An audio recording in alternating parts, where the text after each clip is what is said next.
सोर फैखो comment खालामद happy बैसागु गौतम बाजै औदां हेपि बैसागु गौतम बावखुंग्रि हाजोआव थांदोंना थाङाखै थांनाया फैबाय दा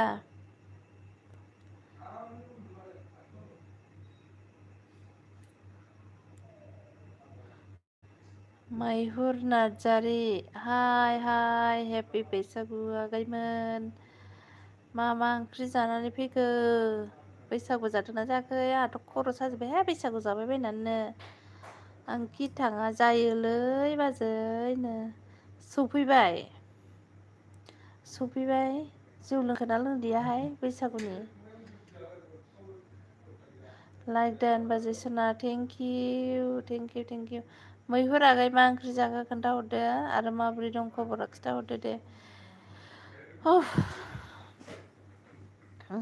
ब्लग भिडिअखौनो बानायनो बाबाय आं मा ओंख्रि जाखो गौतम जौ लोंदोंना लोङाखै फैयाबानो जौ लोंदोंना लोङाखैलै गौतम जौ लोंदोंना लोङाखै नोङो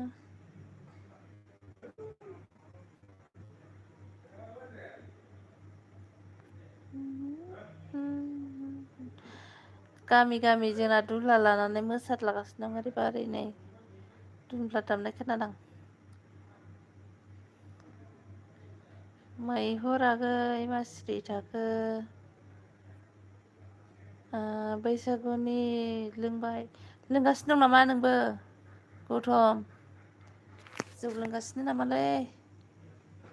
नै जोंना बिफाया फैलायबाय लामा हगारलै गौतम बिमाखौ लाइक होनिनो होदो दे सना दे लोखि होदो दे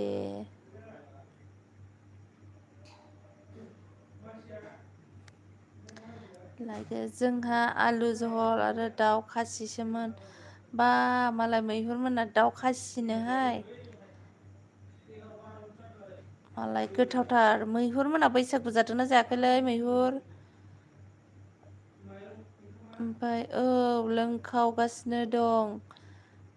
दं माने हेपि बैसागु लागाव होनदो मोजां नोंहालाय आब' आंहाबो मोजाङैनो आगै बैसागु जादोंना जोङो आब' सना मा खबर पद्म बर' आगैया फैबाय जोंहा खबरा मोजां बैसागु जादों हेपि बैसागु पद्म बर' आगै होबाय बिमा थेंक इउ सोर लाइक होआखै होदो दे आइ टु लेट बिफर नों एथ' लेट बिफर नों होनदों लोगो गौतम होनदों जोंहा गौतम आगैयानो फार्स्ट दिनै आंनि LB आवहाय पद्मआ थांलायबाय ओरैनो दसेल' खावब्ला नुजाखायो थांबाय बियो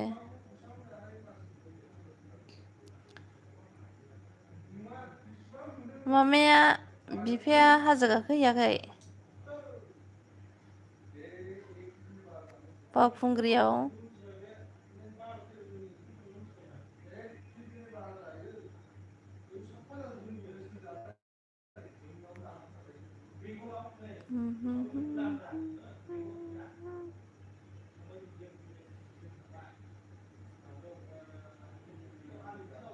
हेपि बैसागु लोगोफोर हेपि बैसागु माव नांथाय नोंलाय माव नांथाय नोंलाय मा होननाय जाखो मावो नाथाय नोंहालाय होनदों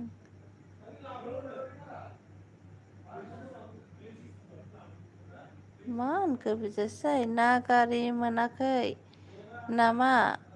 मानो लेट जाया होनदों आरोना बिफर होनदों नै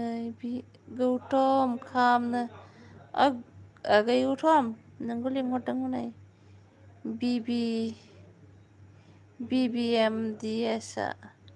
मैहुर लाइक थेंक इउ आगै सना लाइक होनायनि थाखाय आगैया बहानिमोन खोन्थाहरलाय आगै मैहुर आगै बबेनिमोन नोङो?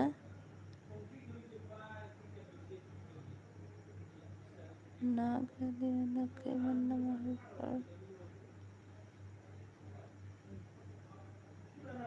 ट्राफिक जामोनलैनो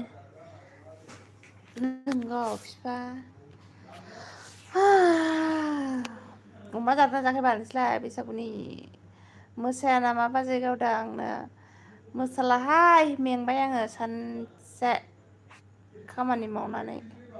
लोथो लोथो मेंबाय आङो गांलाब उन्दुनासो दं आं मेंनानैहाय बिसिनायाव मोसाथारला आङो बाथारबाय।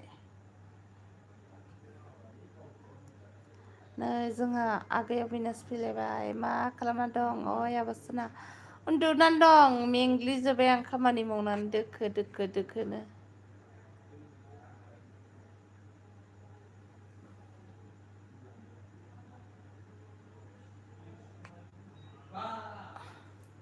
बैसागु जादोंना जायाखैलै अबिनास हेपि बैसागु अबिनास गामियाव सेंग्राफोरजों ओंखारदोंना ओंखाराखैलै? आं गौथुमाव मा होनदों जोंहा आं दानो सापर्ट लाया आंखौ फ्रेन्ड हरना दोनो आंखौ फ्रेन्ड हरना दोनो मा होनखो गौथम? पद्म बर' खाम हनै लोगो नांगौबा हादोंना नों मोसानो मोसायाखै आं मोसाया आं मोसानो रोङा आं उन्दुबायसो नै बड'लेण्ड रायजोआ खैफोदै जोंहा बैसागु बैसागु बैसागु लागाव होनदो दावखो दावखो दावखो होनदो आयदै मेंग्लिथार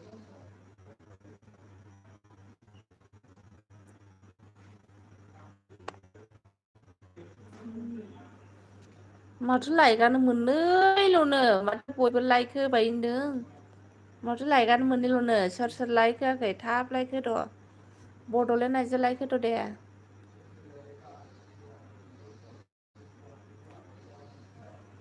लायक होद' नेटआसो जालायबाय नामा आसोला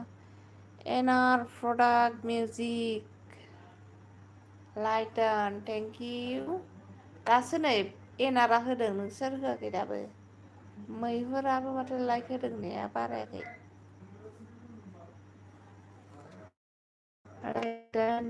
थेंक इउ लाइक होनायनि थाखाय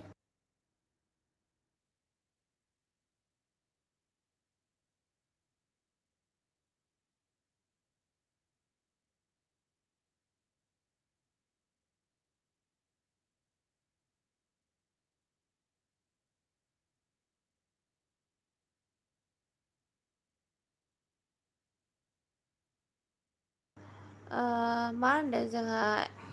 एनारा गैया बोरो महरा मानो दोनखोमाखो बादां उन्दुदों आंहा जौ फेनानै पद्म बिनिखाय लाइभआव फैनो हाथ'वाखैमोन बे नेटआ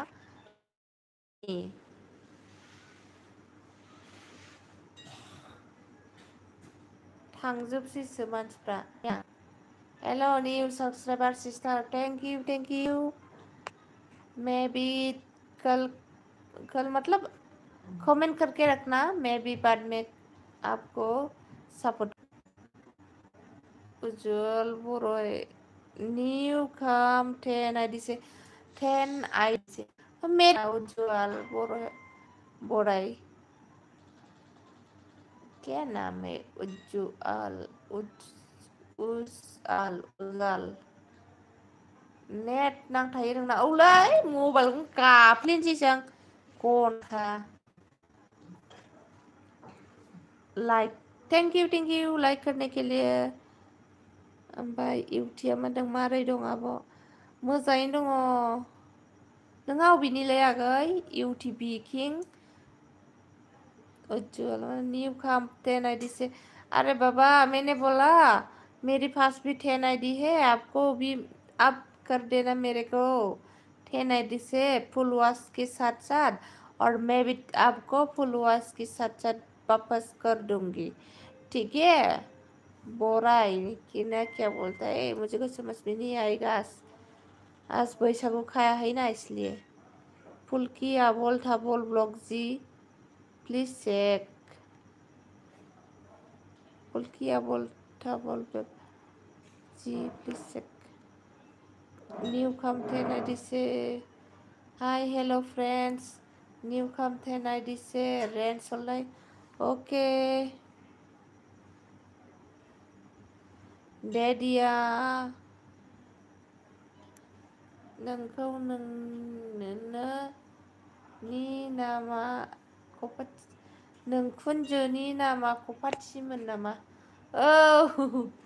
आंनि बिखुनजोखौ बोरै सिनायलायखो नोंहालाय वाइटिपि किं जोंना गोदोहाय माबाया बुंखामोननो मिस्टार सन्जु रय अफिसियेल 898399 किसको नंबर बेचे कौन है मेरे को अगर सपोर्ट नहीं किया तो सपोर्ट करो प्लीज नोंहालाय आंनि बिखुनजोखौलाय बोरै सिनायलायखो किं ओइ किं बाहानि नोंलाय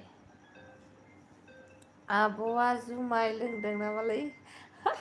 दहाय सानावसो लोंदोंमोनलै आगै दसे माने एसे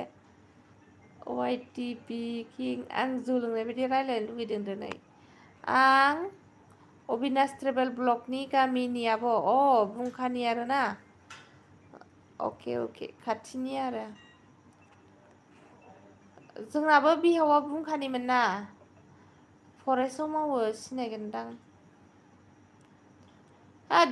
BBMDS आंखौ माबा जौ लोंदोंसो जौ लोंनाय बायदि मोनदों नामाब्रा हा स्टार ओइ गथ' जौ लोंनाय बायदि खोनादों नामा खोन्थाहरलाय थांबाय बेयो नैबे बर'हाय 1090 खामग्राया आं फेयाखै नोंगुमैसो फेदों नोंगुमैया बेसेबां बथल लोंदों मिथिबाय र' हरै आधा बथल ओरैहाय आराय बथल 3 बथल गंथाम लोंदों गोजाखौनो मामोनलाय गेद्रा नों जौ लोंनाया रयेल हा रयेलमोन ना ओइ मेगन आं गोलै सेसानि मेगन बायदि जाबाय र' आं देखायनि नोंसिनो सेसा मेगन बायदि नै आब'नो मेगना नायबा जाला मबाइल गेलेगासिनो ओमफ्राय सिनायो नामा सिनायो आंनि बोराइखौ सिनायो ना वाइटिपि किं नैबेखौ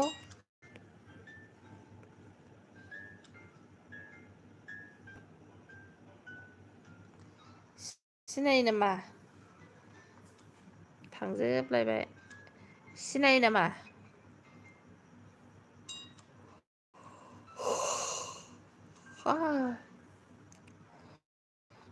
थांजोबबाय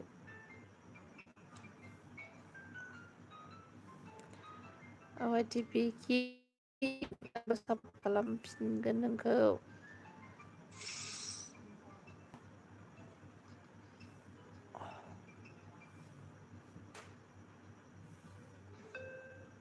सासेल'सै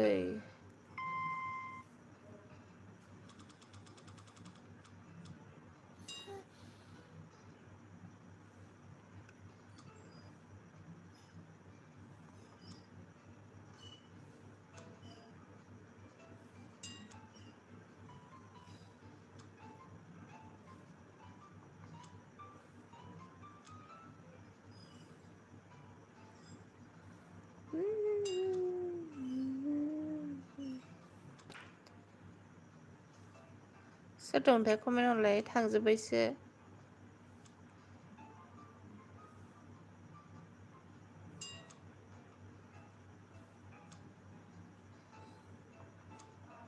बड'लेण्ड आइजो थांबायलै स्टार बड'लेण्ड आइजो गैला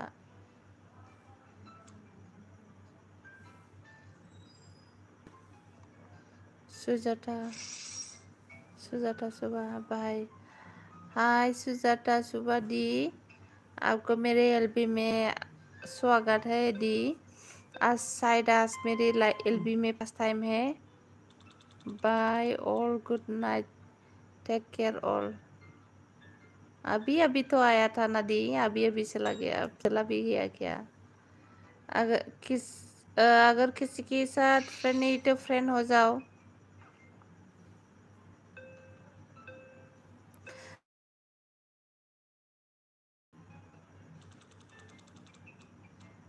अभी तो bye all,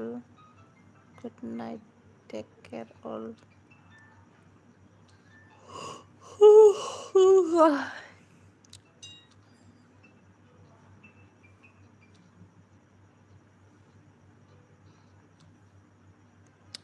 comment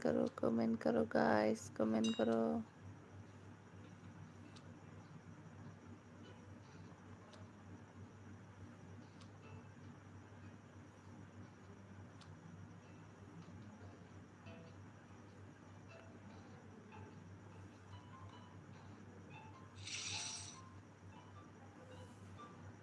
good night दे आब', उन्दुनो ओंखारबायलै। दे आगै दे स्टार्ट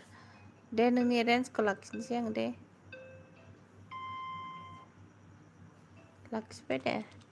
एमडि আনোয়ার, কেমন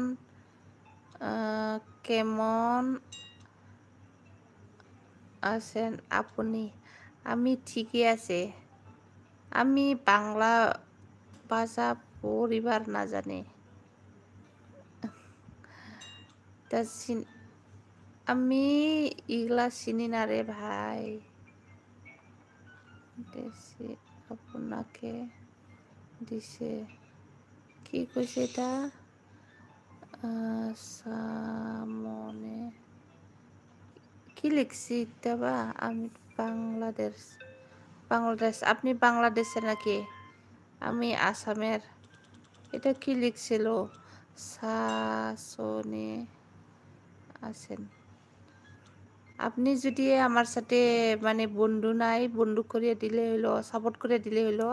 আমিও ব্যাক করে দিব।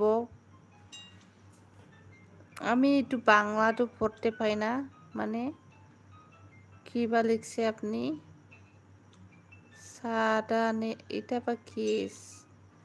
সাসনে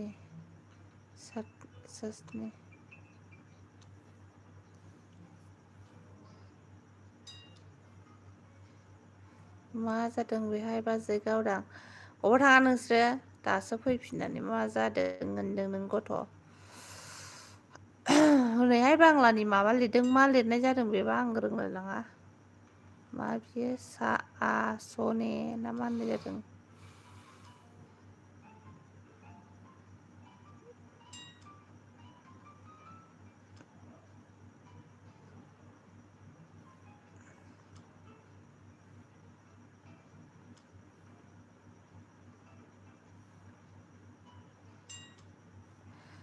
आलासि जानो थांगौमोनलै बाजै गावदां। बहा थांनो? अबे जायगायाव आलासि जाहैनो नागिरदोंलाय? अबे जायगायाव आलासि जाहैनो नागिरदों?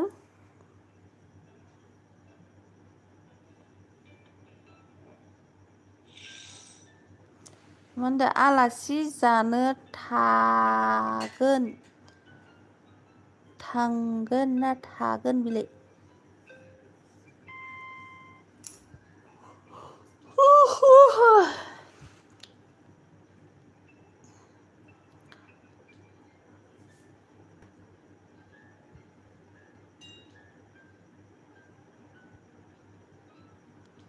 दस्रानि लाइफआव जा बाजै गावदां। आलासि जानो थांदोंमोन दस्रानि लाइफआव। सोर लाइफ दंलै? थुलुमोननिबो दं नामा?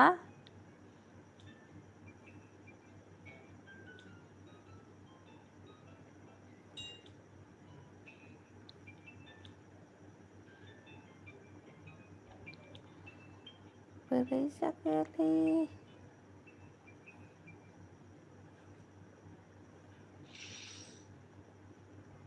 फैबाय आं बाजै सानाव।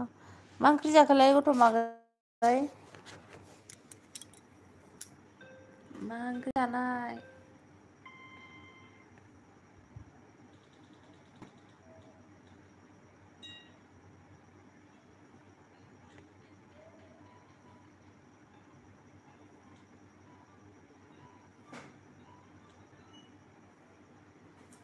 रावबो कमेन्ट हरा माथो सोर सोर दं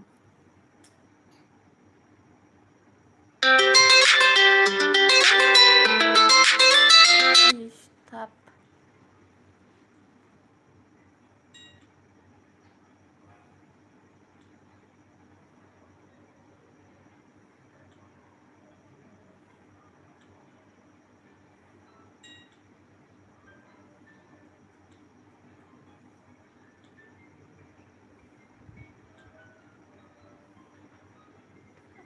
बैसागुनि अमा बेदर गोखा गोखै जों जाबाय जा गोथाव जादोंमोन जोंना गोखा गोखै दहाय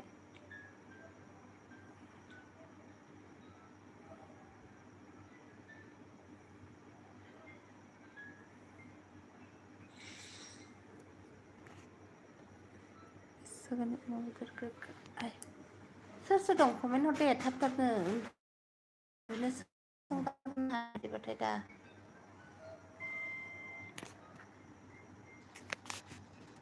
दहायहाय माबामोन फैदों गौथ'आ मिथिबायना फैलाव फैदों आंनि गोसो फि दैमारिजों सनजय बसुमतारी ब्लगजों फैदों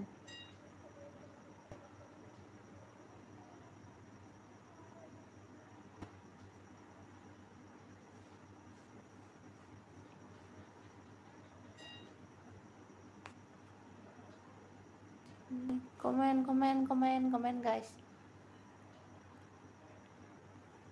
माइब्रानि जौजों लाबोबाय बाजै माइब्रानि जौ लोंबाय मोथो मोथोसो नाङोलै माइब्रानि जौआ हले दोमो दोमोसो नाङो खनसेनो फेदलाबाया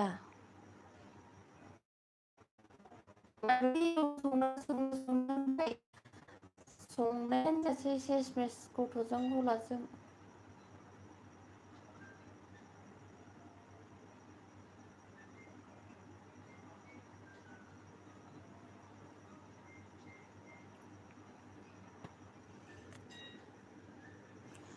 मा होनदों माइब्रानि जौ बैसागोनि नामाव खनसे लों दे लों जेबो नङा दे लों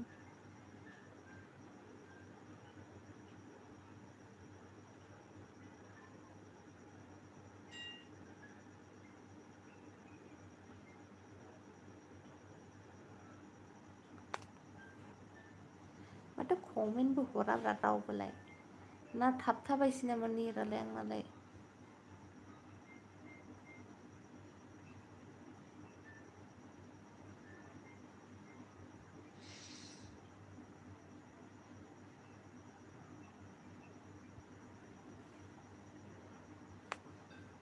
थांबायसो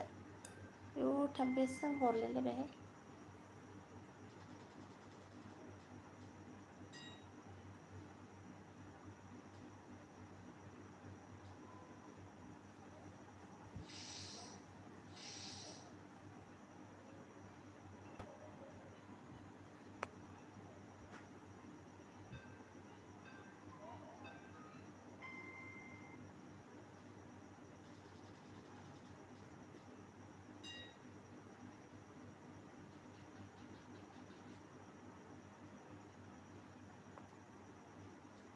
कमेन्ट हरदो सोर दं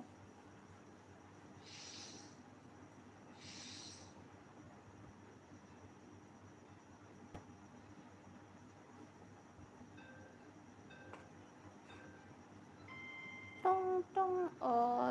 अन दंबासो दं थेंक इउ आगै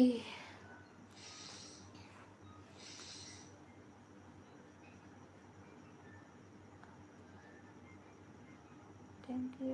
इउ थांजोब्बायानो दाना आंनि एलबिआव फैनो नागिरनाय मानसिफ्रा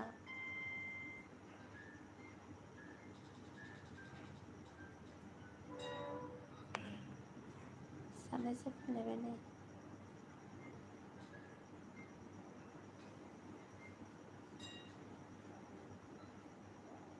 थाङाखै जोंहा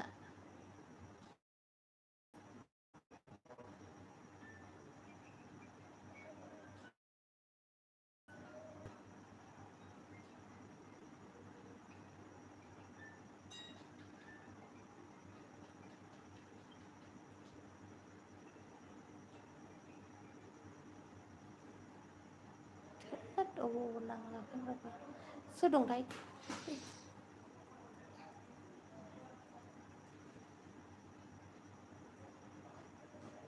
आंनि लाइफआवसो रावबो फैयालै बाजैसोना आंनि लाइफआवसो रावबो फैया औलै जोंहा बयनिबो लाइफआव थाङोना ओमफ्राय जोंनि लाइफआव रावबो फैया जाला आंनाव फैया रावबो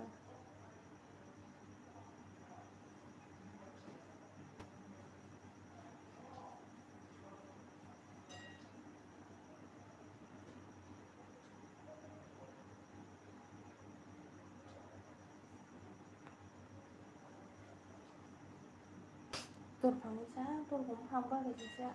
उन्दुनो नाङाखै नोङो हा एफा जौ लोंनानै उन्दुनो ओंखारबावाखैसो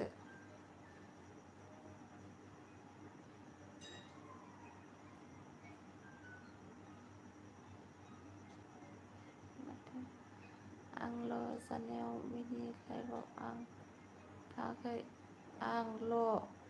जानायाव मानि मा होनदों आंल' जानायाव मिनि लाइफ थाङो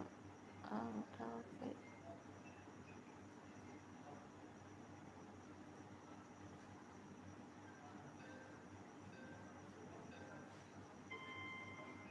थांजोब्बाय दाना रावबो गैला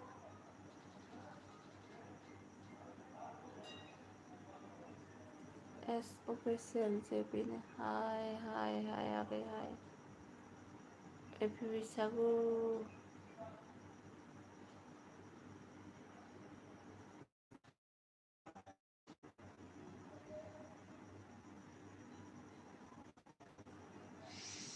आंल' माने जायनि लाइफआव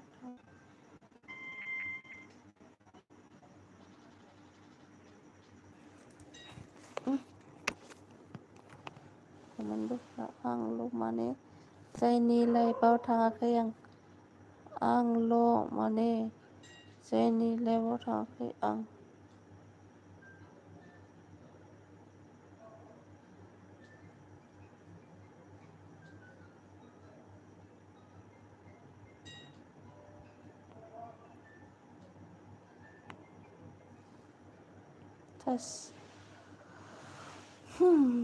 रुपसिं मा बाजैसोनानो गावसोर लाइफ फैदोंमोनलाय रुपसिं आगै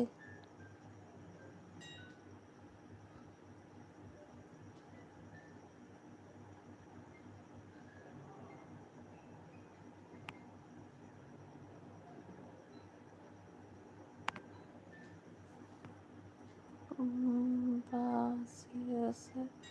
नामा बाजै कमेन्टखौ बुजियासै नामा बाजै कमेन्टखौ बुजियाखैथ' आरोना मानो लाइभ फैनाय सोर आङो दसे रायलायनां मा जौ लोंनायफ्रा सोर लोंदों सोर मामादों बेखौहाय आङो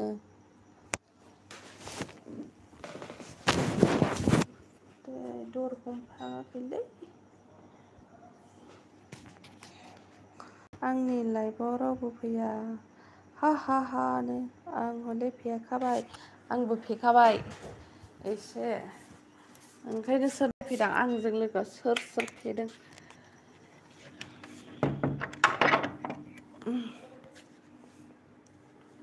माजों लोंखो लागाव बैसागु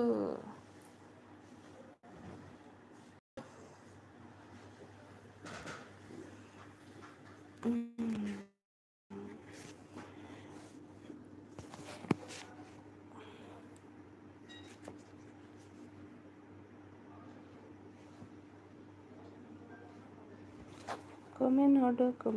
आं गासैनिबो लाइभआव थाङो बाजै गोदान औ बेनोथ' जादों आरोना थाङोलै आंबो नुफ्लांबानो थाङो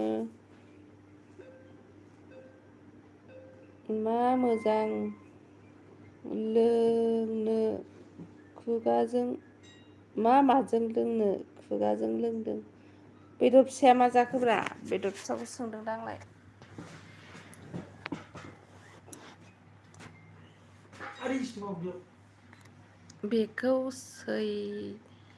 बेखौ सै होनदों आं आं बुजियाखैमोन ना दहाय ओंखायनो मानसि बेदर जादों आं दुर কি বলে सावा था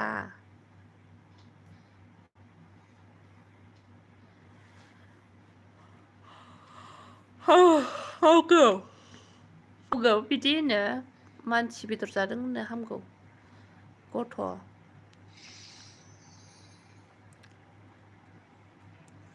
मा मानसि बेदर मोनजाया नामा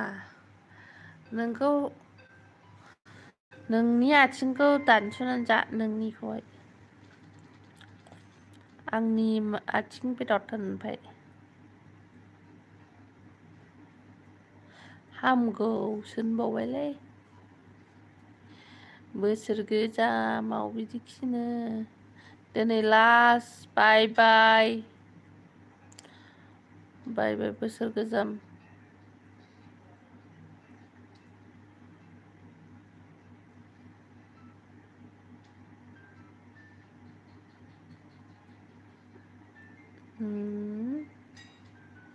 मा होनदों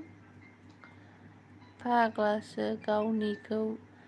जायो नामा जायाबा मालायनिखौलाय मानथो जानांगौ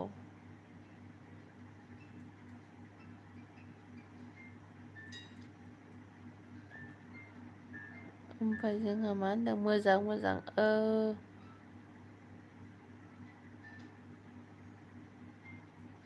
मालायनिखौसो जानांगौ दानो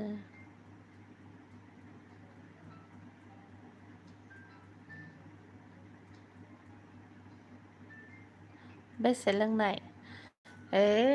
आधा काप लोंदों आरोना गोजासो नालाय दै होबावाखैसो नैबे र'सो लोंलायबावदों र' ना मा होनो बिदिखौ जानांगौ दा हे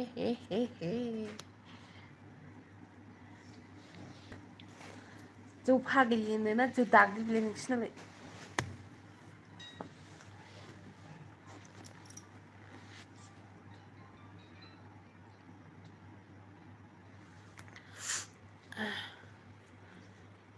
नोंसोरलाय खय बथल लोंखो खय गोहर लोंखो दिनैलाय गौथमाबो लोंगासिनो दंनो जोंना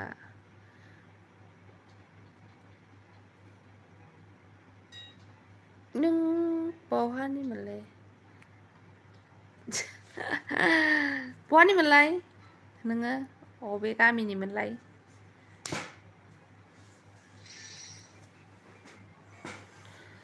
आंथ'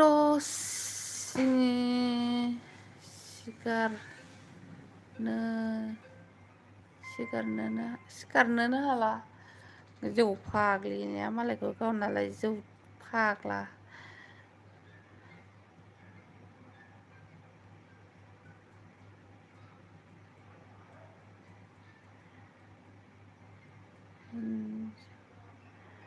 मोजां खिथाब्रा बाहानि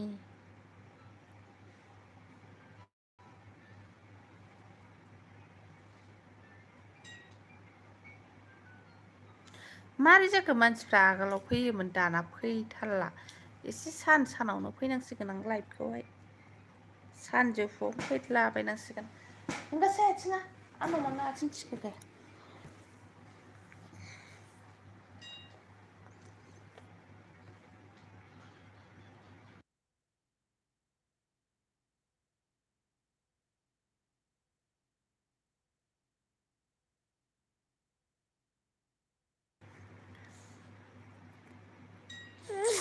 बाबा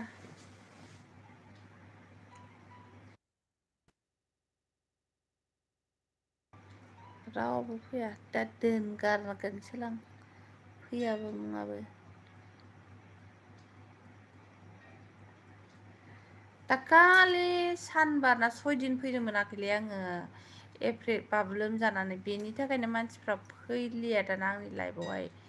सालाफोरखौ लाइफआव थाङै थाङै रायग्रा जानांसिगोन मानसि पियार जासुलाबो फैला ममिमोनबो फैला सना थिख्लिबो फैला साला नों माइब्रानिखौ हारसिं लोंदोंना नोंनो माइब्रानि गैयालै जोंहा माइब्राखौनो सङाखै आरोना माइब्राखौनो सङाखैबालाय अबाव माइब्रा मोननांगौब्रा माइब्राखौनो बायनानै जानो हाया जोंहा दमासिफ्रावनो गलाम कन्ट्रलनि माइरं जाबाबो आगोर मोना आरो माइब्रानि जौ संबाय बायनो हायो जोंहा गलामनो बेसेबां दाम माइब्रानि दामा 60-70 थाखा जोंहा माइब्रानि जौ संनो हायालै नोंखि गलाम जायोनो नायफै फैनानै नायफै आंसो गलामनो फैनानै नायफैलै फैनानै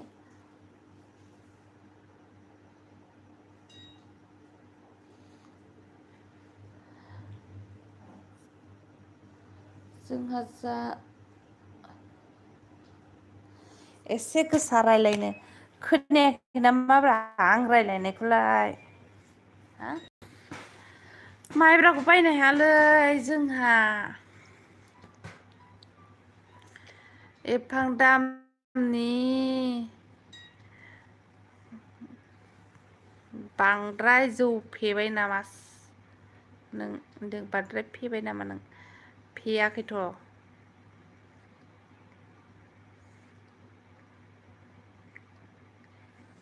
एसे गोसा रायलाय बाक्सानिसो बे बाक्सानि दे मोखांखौ देखायलाय जौ फेनायखौ मोखां देजाबाय जायो अबस्था नाय जौ फेनानै मैखि दैलेले जानानै दं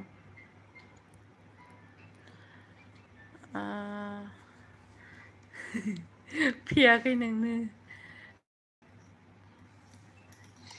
जौ गोजासो लोंदोंलै दहाय एसेल'नो लोंदों नंगुमैमोनजोंहाय सयथि माबासो होनफ्लांलाबायग्रा जाबाय माबा लाबोदों नालाय गोजा ओमफ्राय दा बेजोंनो गोजाखौ आङो एसे लोंफादों आरोना ओमफ्राय लोंफेरा नालाय बारा बेनो थिखिनियाव दावखोदों आरोना एसे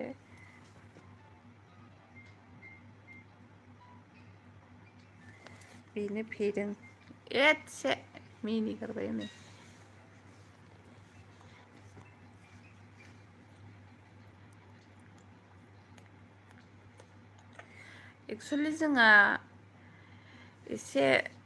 एक्सुवेलि जोङो माबा जौआ माथानि गोजासो संदों आरोना माइब्रा सङाखै लोंग्राबो गैया नालाय आरो जोंना टाउनना बिदि बेरायलाबायाना रावबो फैया ओंखायनो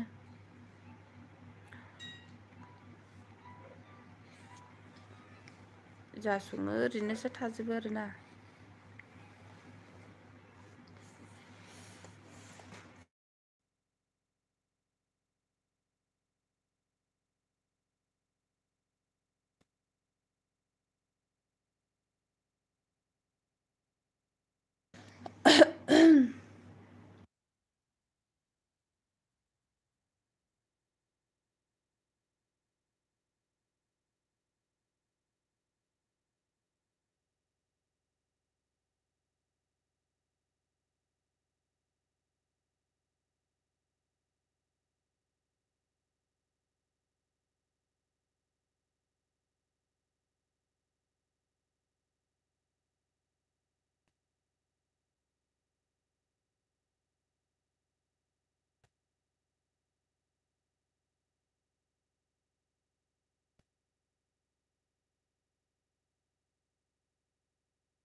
नै मोरै जाखोरा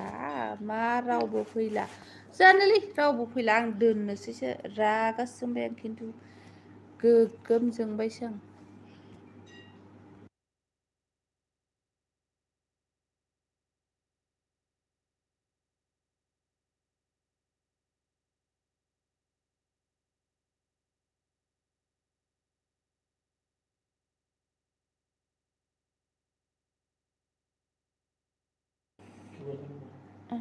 आगोलाव 12 जन 13 जन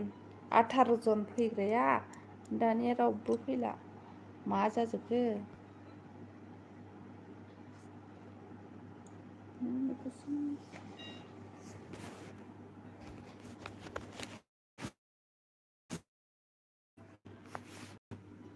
नों बहानि मोनलाय आं क'क्राझार डिस्ट्रिक्टनि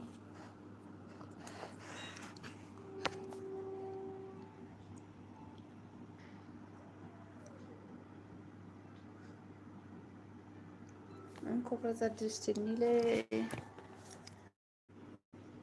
टावारानो माथो जाबाय जानायमोन मा जाया नोंलाय अबावथो थाङा टावारानो नांनो नागिरा नै मा सोलिदों बेहाय बेयाव जौ फेनाय सोलिदों जौ फेनाय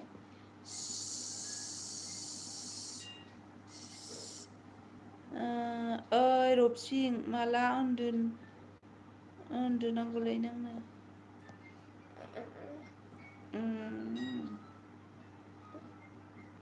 अबेबा थांजोबनानै दासो फैजोबखो नोंसोरो मानसिफोर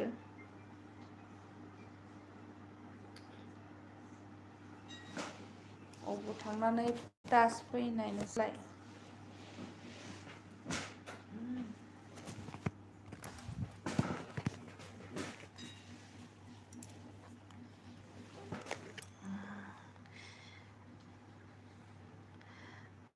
गावहानो सिरि थाबाय सिरि थाबालाय माला सिरि थागोनलाय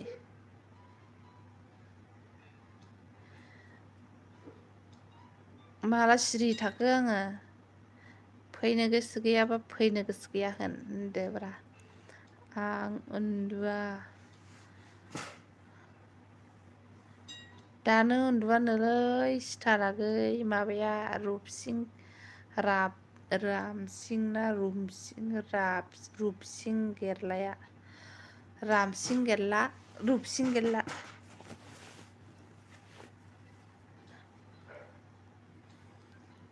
ए बिदिसो बुंलायदों मानो थाङा नोङो नों सामफ्रामबो बिदिनो औ फिसाजो सासे दं फिसाला सासे दं थोस थांसैलां थाङाब्रा नों मानोथो गारनानै थाङा ओंखायनोसो होनदोंना आङो फिसाजोआ जाहैबाय आंनिया 10.5 बोसोर ने बिफा ओमफ्राय फिसालाया जाहैबाय जोंनिया 5.5 मास ओइ बाबा मा जाखो आबा दुन्दो दे दुन्दो आबा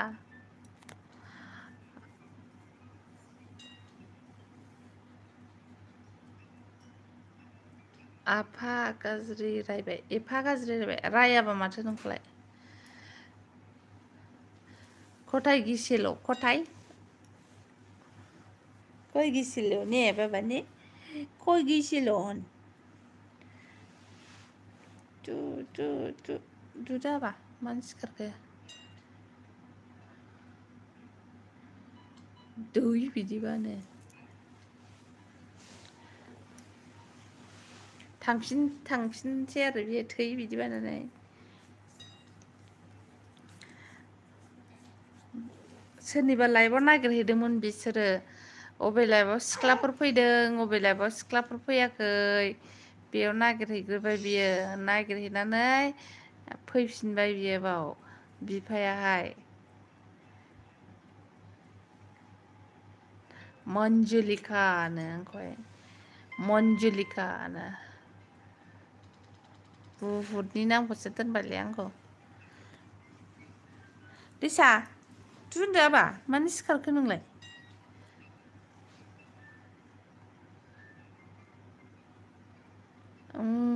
नुदों नों आं नुदों रा सैथो खोथाखौ होनदोंना होनाखै दे होनसाय सोरनिबालाय बाव थुलमुनिनियाव थांदों जानांगौ आंनाव सोरां एसटिनियाव आरो नङाबा सोर दंबावो जोंहाथ' गौथुमाथ' दहायनो जागालांखाबाय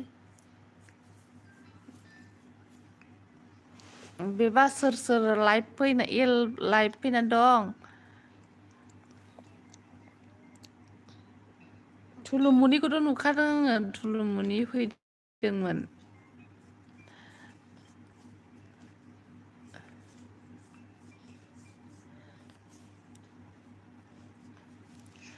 थुलुमुनिया लाइभ होदों नामा नायलाय लाइभ होदोंमोनथ' दहाय आंनो नुखादोंबा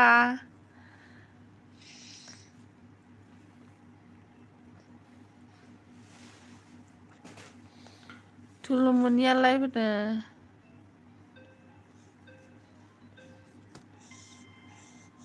बा सन्देश ना मा होननाय जाखो बेलाय माला दहाय नायदों नामा थुलुमुनि लाइभ होबावाखै जाहैदों मा मेगनलाय नोंनि मेगना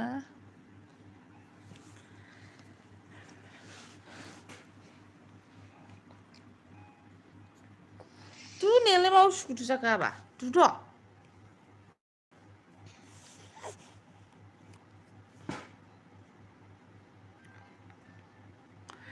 नागिरखांहैनानै फैबाय आरो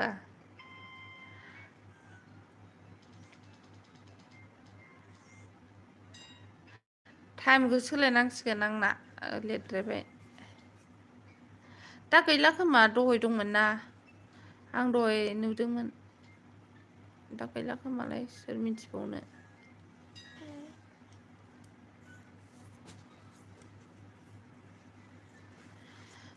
दा गैला खोमा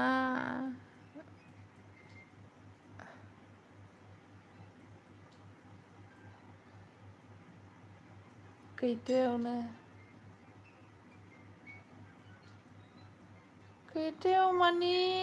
8थासोआवनो नुदोंमोनदां आङो 8था साराय 8थासोआवनो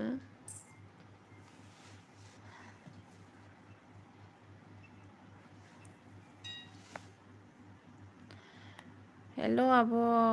थांनानै नोंबो कमेन्टखौ नायदि आब' नायाखैबा माथो अबहाय थाङा नोङो मिलौ गथ'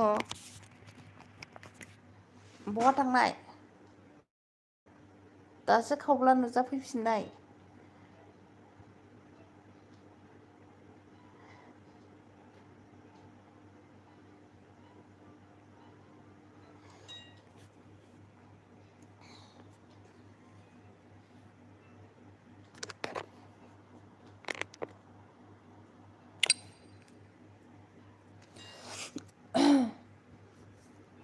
दहाय अबावबा थांजोबदोंमोन बिसोरो सोरनिबा 8थायाव लाइभ होदोंमोन नामा माथो 9थायावसो होदोंमोन सोर आं 8थायाव लाइभ होदों नामा सोरबा आंलाय 9थायावसो होदों दा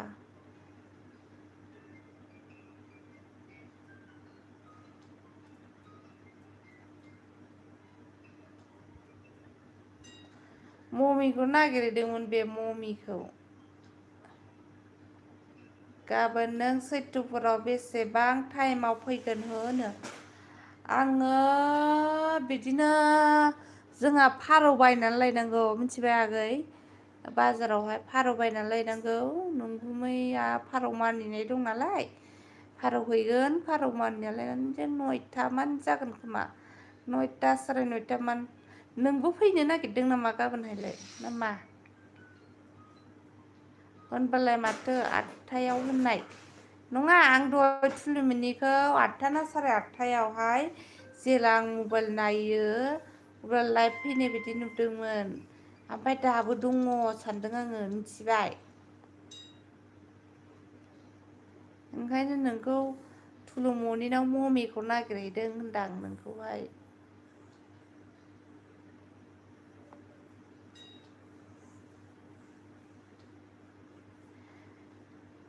गाबोन खय तारिख गाबोन 16 ना गाबोन खय तारिखलै गाबोन 15 सोलै र' जानुवारि एप्रिल 15 गाबोन 15 सोलै समफोर आंनि बार्थडे होनबायलै माथो आत्यायाव होननाय आं दिनै थुलुमनिनि लाइफआव थाङाखैनो नोंखौ थुलुमनिनावल' थांदों होनाखैना आङो जायखिजाया सोरनिबा लाइफआव हाबैदोंसो होनदों दा आंलाय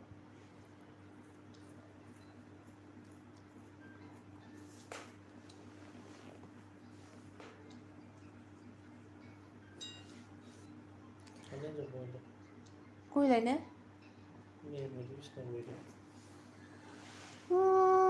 रावबो गैला थांबाय आं दोननोसैसो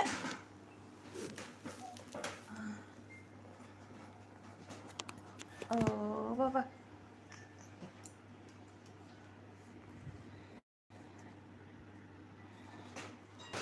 रावबो गैला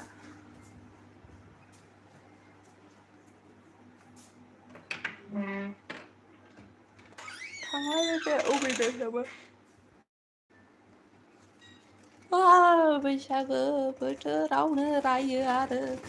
गाबोननिफ्रायसो बैसागो दा दिनैलाय संक्रान्तिसो दा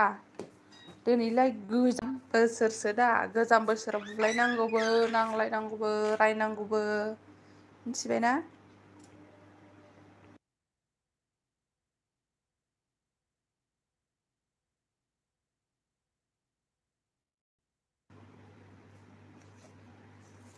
सासेल'सै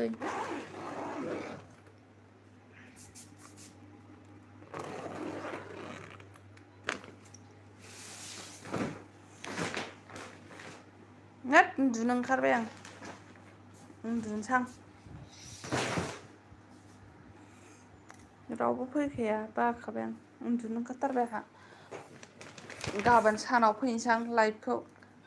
सानाव मानसि फैना फैया नायनोसै उन्दुदो दे हा दंबावो नोंनि गुड नाइटआ उन्दुगोन आरो नों उन्दुगोन आरो नों उन्दुआबा माथो रावबो फैया गुड नाइटआबो गैलालै नै जोब्बाय बोसोर गोजामखाय आमिगु महाबो बैसागु उन्दुनोसै आङो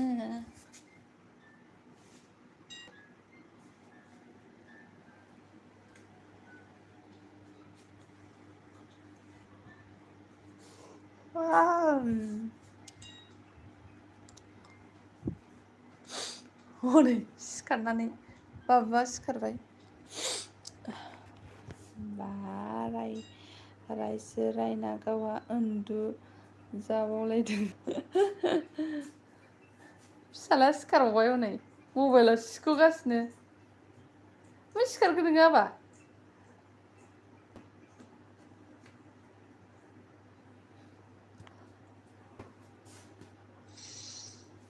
उन्दुखाब्ला आं उन्दुदो दे माबा लाइभआव थांदो सोरनिबा लाइभआव उन्दुनोसां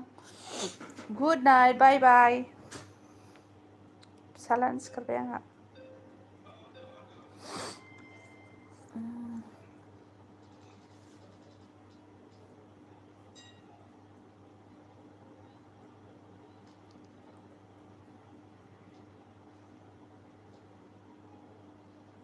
फेसबुकसो नायनोसां दसे नेटआ जेबो जायाखै आंहा रायनायानो नों सासेल' थाबाय नोङो दहायनो रावबो गैया फेसबुकसो नायसै आं दसे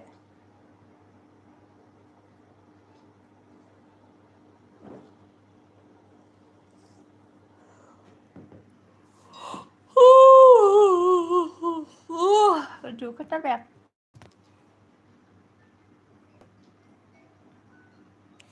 58, 59, 60